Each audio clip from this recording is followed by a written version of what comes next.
আমি এই বৃহত্তৰ বাৰজনী অঞ্চলত এখন ভাল মিনি ষ্টেডিয়াম বা উন্নত খেলা ধূলাৰ কাৰণে এখন ষ্টেডিয়ামৰ অভাৱ আছিল।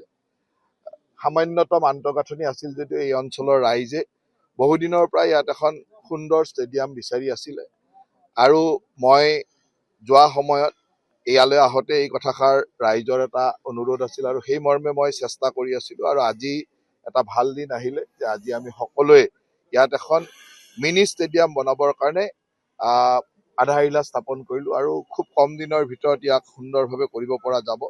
দুটাকৈ গেলেৰী আৰু এটা পেভিলিয়নেৰে সৈতে আমি এই ষ্টেডিয়ামখনৰ আন্তঃগাঁথনি উন্নয়নৰ কাম কৰিম আৰু তাৰ লগে লগে ভৱিষ্যতৰ দিনত প্ৰয়োজন অনুসৰি ইয়াক যেনেকে আৰু ডেভেলপ কৰিব লাগে তেনেকে কৰি গৈ থাকিব লাগিব।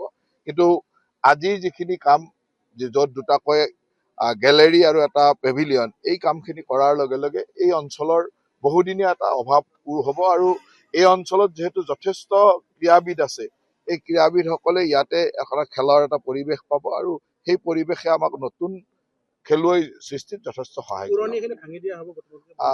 এতিয়া গোটেই ডিজাইনটো আমি চাই লওঁ কেনেকে কি কৰিব লাগে। য'ত আমি নতুন দুটাকৈ গেলেৰী আৰু এটা পেভিলিয়ন বনাম, এইখিনি আমি ঠাই চাই ক'ত কেনেকে বনালে সুবিধা হয় আৰু এই অঞ্চলত যিসকল ক্ৰীড়াৰ লগত জড়িত, স্কুলখনৰ লগত জড়িত মানুহ তেখেতসকলৰ পৰামৰ্শ লৈ আমি কামটো আৰম্ভ কৰিম। প্ৰকল্প ব্যয় কিমান হ'ব আৰু কেতিয়াৰ ভিতৰত কাম সম্পূৰ্ণ কৰাৰ লক্ষ্য?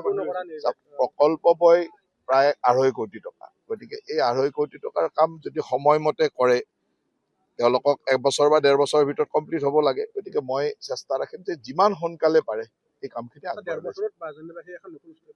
মই আশা কৰোঁ 1-1.5 বছৰৰ ভিতৰত নতুন এইবাৰ এই নতুন বছৰতে মানে আমাৰ মাঘ মাহ পৰাৰ লগে লগে নতুন বছৰতে আমি এই ইণ্টিগ্ৰেটেড ডিচি অফিচ আৰু ষ্টেডিয়ামখন নতুন যিখন জিলা ক্ৰীড়া প্ৰকল্প আমি কৰিছোঁ এই দুইখনেই আমি মুখ্যমন্ত্ৰী ডাঙৰীয়াৰ উপস্থিতিত এই দুইটাই মুকলি কৰিম। এই কামখিনিও মানে অৰ্ধ সমাপ্ত হৈ আছে, ইয়াকো সমাপ্ত কৰাৰ লাইনত আমি লৈ গৈ আছো আৰু মই ভাবো যে এই অডিটৰিয়ামটো আৰু এই ষ্টেডিয়ামখন হোৱাৰ লগে লগে এই বৃহত্তৰ অঞ্চলৰ এটা ডাঙৰ সমস্যা স্কুলখনৰে নহয়, এই বৃহত্তৰ অঞ্চলৰ এটা ডাঙৰ সমস্যা সমাধান হ'ব। যিকোনো খবৰৰ বাবে যোগাযোগ কৰক আমাৰ এই নম্বৰত 9181 307 221।